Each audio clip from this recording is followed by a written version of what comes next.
Okay, quick story. So when I was in college, I met this boy. He was nutritious and delicious. He was so handsome. He was so handsome, and he was so much fun.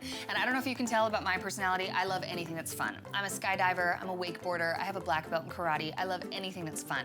So we had this amazing dating adventure. I had this huge crush on him, and we just had a ton of fun together, and he was so smart, and he was super handsome. Did I mention that? Because he was really handsome.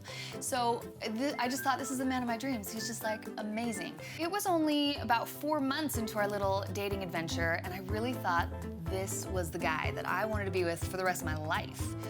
4 months in, we go out to dinner one night, and I had just bought this awesome navy blue shirt with a boat scoop neck that showed off my best feature, my clavicles. And I thought I looked adorable. Calm down, they're just collarbones. I thought I looked adorable, like a little Audrey Hepburn. And we go out to dinner, and he looks across the table at me, and he says, "Hey, Jessie, I don't think blue is your color." I know, it's a very small thing. It wasn't that big of a deal, but I thought I looked pretty cute, so I was a little upset about it. And that one tiny little criticism, and this is important, you guys, I remember in the moment, I justified his behavior for him. I justified his behavior for him. I remember thinking, he's just tired. He's just stressed out. It's not a big deal, Jessie, let it go. I did not set a boundary. I did not stand up for myself and say, you know what, I'll be the one deciding what my colors are, thanks. Because I didn't do that, I bought into his lie. I bought into the lie that he was telling me, which is a lie, by the way. I look fabulous in blue.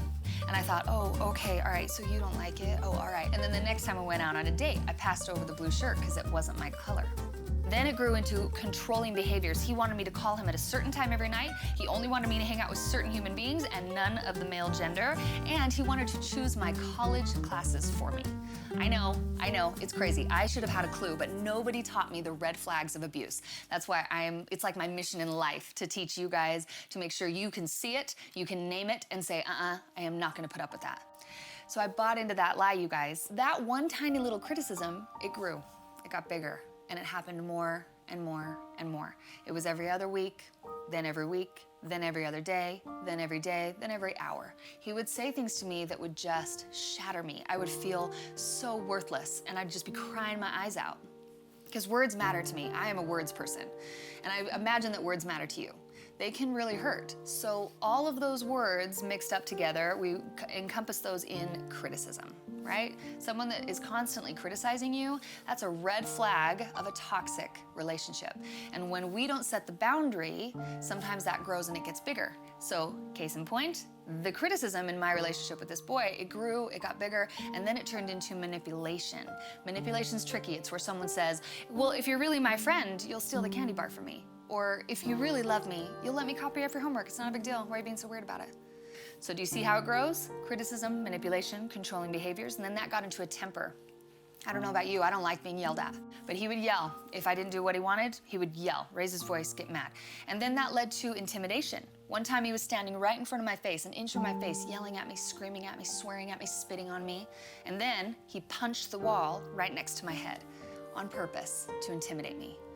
Do you see how it grows? It starts out slow, it starts out quiet, it starts out subtle. Criticism, manipulation, controlling behaviors, a temper, intimidation, possessiveness, jealousy, gaslighting. There's a lot of red flags, you guys, and when you see it, when you feel that thing inside you, that intuition that all of us have, when you feel it and you're like, ugh, that just feels weird, I don't even know what it is, but something about that just seems off, listen to that voice. Listen to that. That's there for your protection.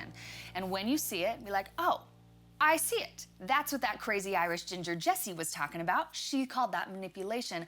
I don't like that. I don't deserve that. I want that to stop. And when you see it, that's when you set the boundary and you say out loud, you know what? When you make fun of my crazy hair, my weird shoes, I know you think you're being funny, but I don't like it. I don't deserve it, and I want it to stop.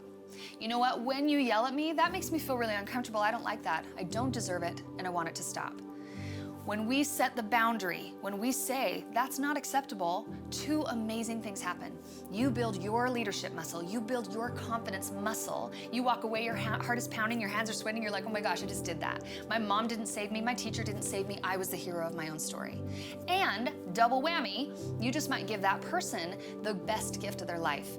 Because here's a little tip, a lot of people who are toxic don't know they are. They honestly don't know they are. So when you say, I don't like the way you're treating me, I don't like the way you're talking to me, they walk away and they're like, oh, she didn't like that. He didn't like the way I was treating him. Maybe I shouldn't do that anymore. Maybe I should, I don't know, be a decent human being. You just might help them to become better people by setting a boundary. So my point is, we have to be strong enough to fight for these healthy relationships. And it's every relationship, you guys. I just told you this story just to give you an idea, but it's every relationship. It's your very best friend could be toxic, an adult, a member of your family, a significant other, somebody you think you're madly in love with can hurt you the most. And sometimes it's ourselves. I don't know about you guys, but sometimes I go to the mirror in the morning and I say, oh, Jesse, don't go outside today. You will frighten children. Sometimes I am so toxic, I am poisonous to myself because I can be mean to myself. So I'm talking about every kind of relationship. And I also want to be super clear about something. Girls are just as capable of being toxic as boys are. So I just shared this story just to give you an idea, just to illustrate, but it goes both ways. This is girls and guys. Are we crystal clear on that? And I also want to be clear that someone who is toxic is always worthy of changing and becoming someone awesome. They're always worthy of that. But just because they're worthy of it does not mean we ever have to allow someone to poison us. Ever. Okay? So being strong enough to fight for a healthy relationship, to set the boundary when someone is trying to suck the life right out of you, that's a sign of a leader. And we are here at Achieve Today, we're here to try and teach you to be leaders in your lives so that you can be the best version of yourself. So don't ever be afraid to stand up for yourself and to say, you know what, I don't like the way you're treating me. I don't deserve it, and I want it to stop. Put it in your own words, but find a boundary-setting statement. That's your homework assignment. A boundary-setting statement. That's the one that I say. That's my go-to. I don't like it. I don't deserve it. I want it to stop. This is so important, you guys, to have healthy relationships so that you can be the very best version of yourself. So don't ever be afraid to fight for it, and always know that you are worthy of healthy relationships.